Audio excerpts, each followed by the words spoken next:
Burrow back, maybe. Line, the Patriots-Bengals keeps shrinking. It was 5.5, now it's up to 6.5. It's just moving around a lot. Videos of Joe Burrow looking spry keep surfacing. Officially questionable. Or should I be stressed if Burrow plays?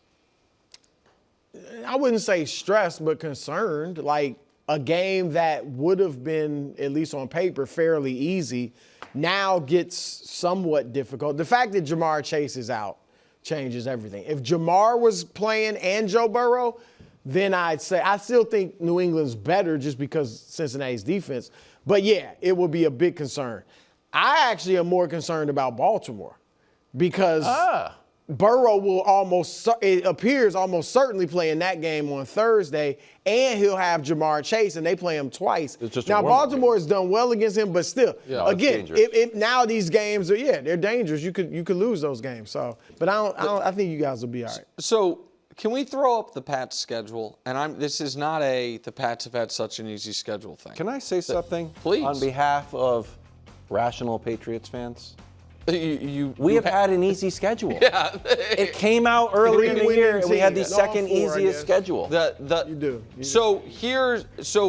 But that, while correct, that's not the point I was trying to make. Point I was trying to make is, here is why, yes, you should maybe be a little more nervous, but also you should be thankful that you're getting this opportunity. Because you guys are going to be in the playoffs, obviously.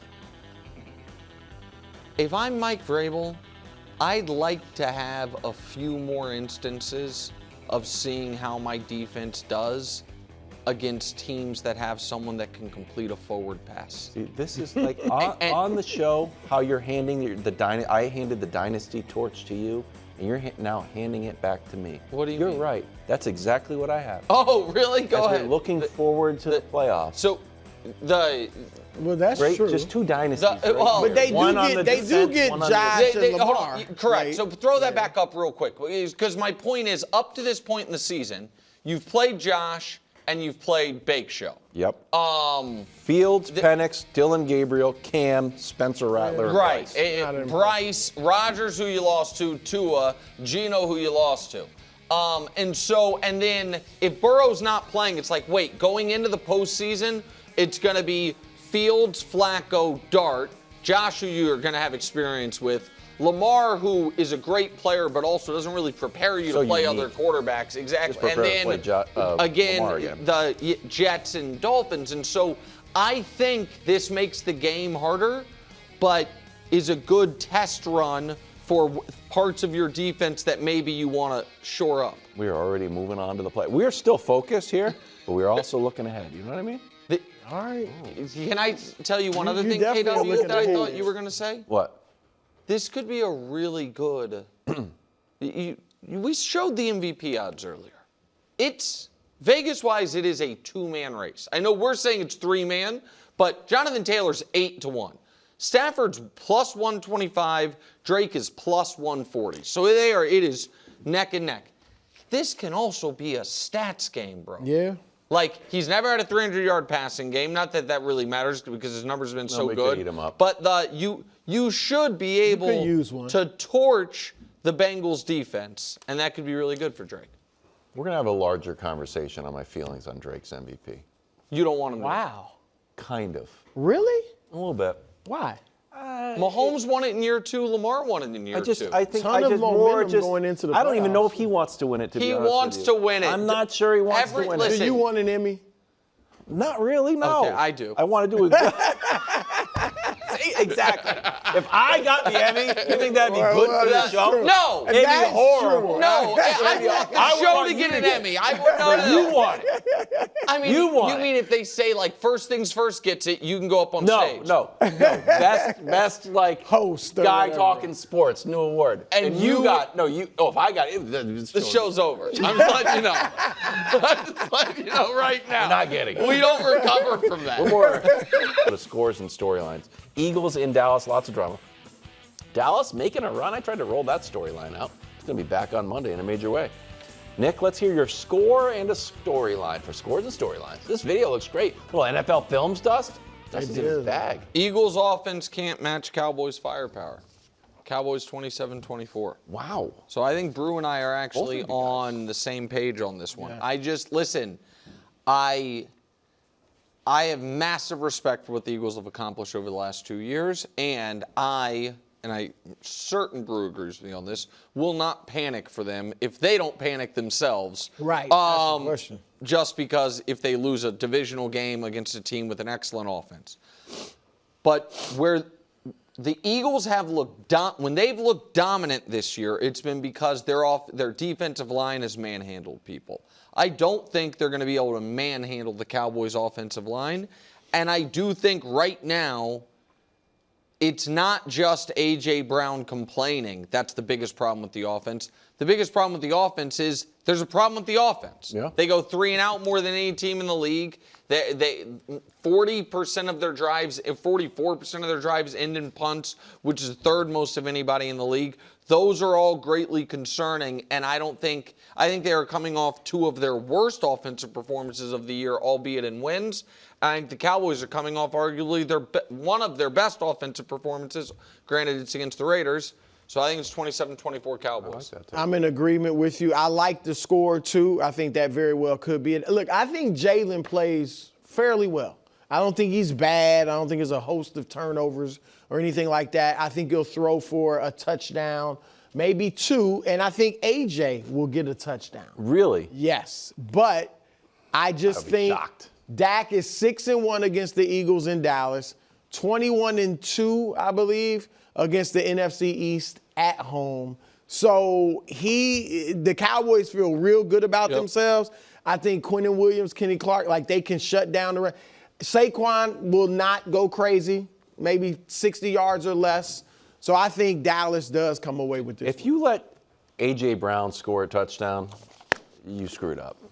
If you're What do you mean? He's a great receiver. He's a great receiver, but you have to, priority number 1 needs to be to shut down A.J. Brown and let the tumult within the locker room fester. You cannot let him score a touchdown. If I was Cowboys. So you think if he scores, they win? Probably, because I think it's I the wonder vibes what the start to get numbers better. are. Real quick before we move on to the next score and storyline, Jalen Carter obviously didn't play Yes. this game. Do you see him having a little bit of a revenge game, even though he? No, I think it's more the other way. Really? I'm really curious. Really? Yeah, in this regard. Offensive linemen, during, after plays, can get away with a lot if they want to.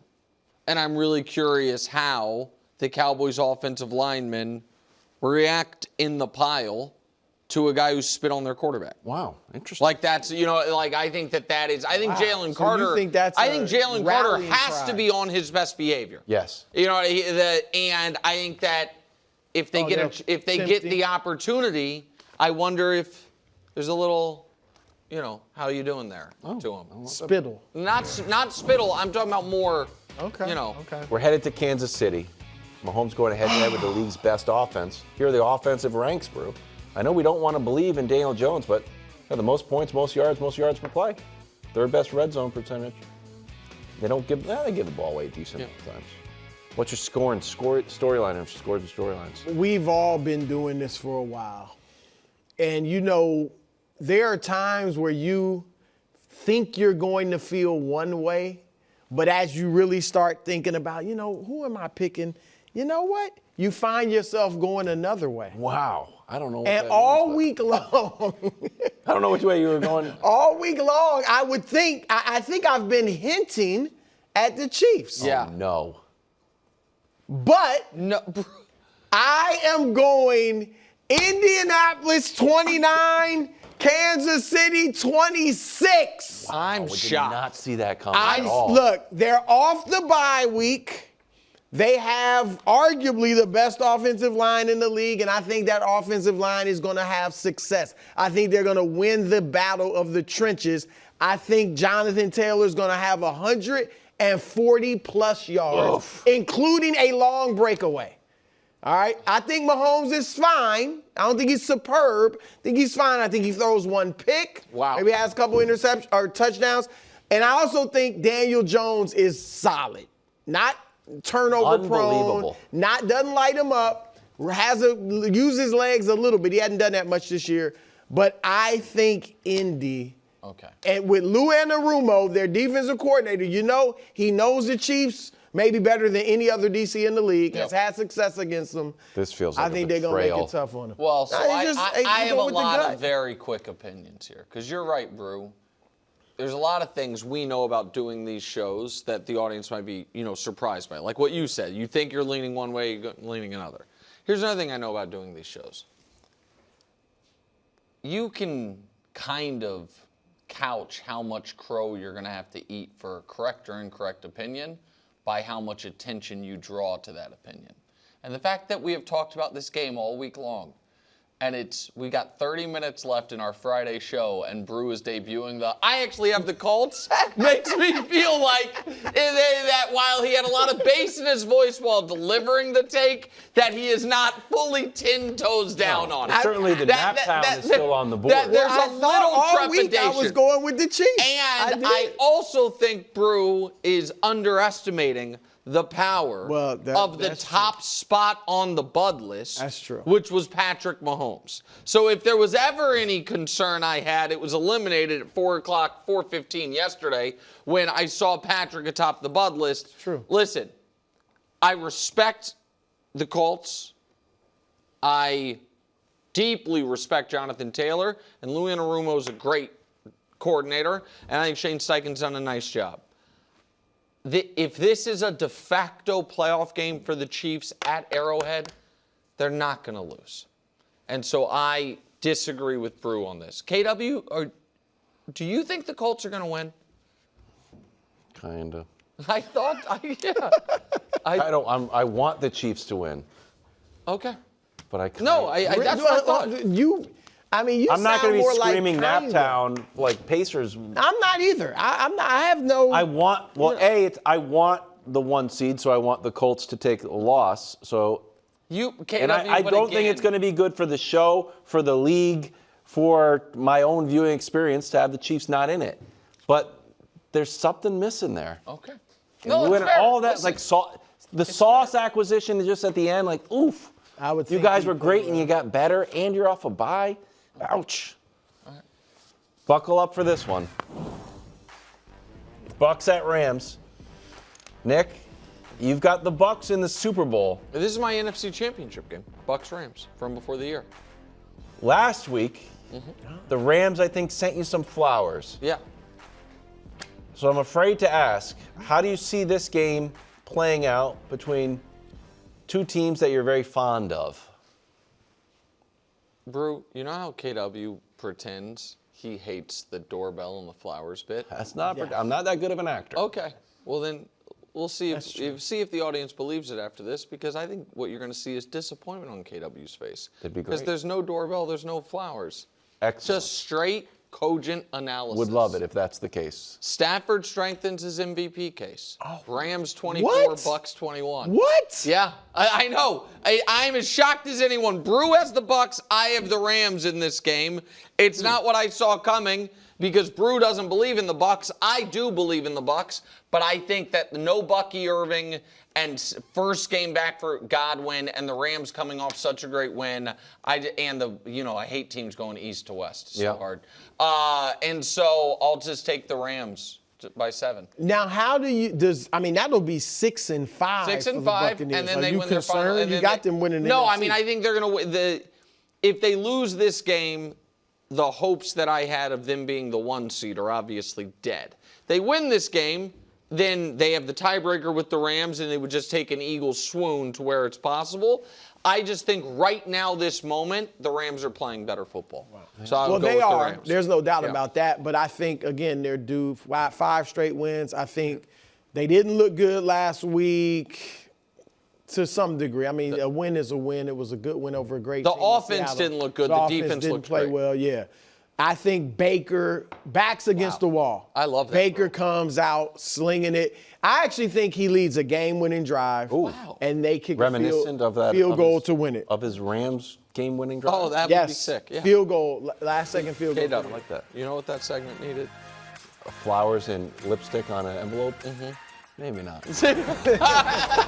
Thanks for watching. Subscribe here to get more from the show and to check out clips from other shows on FS1.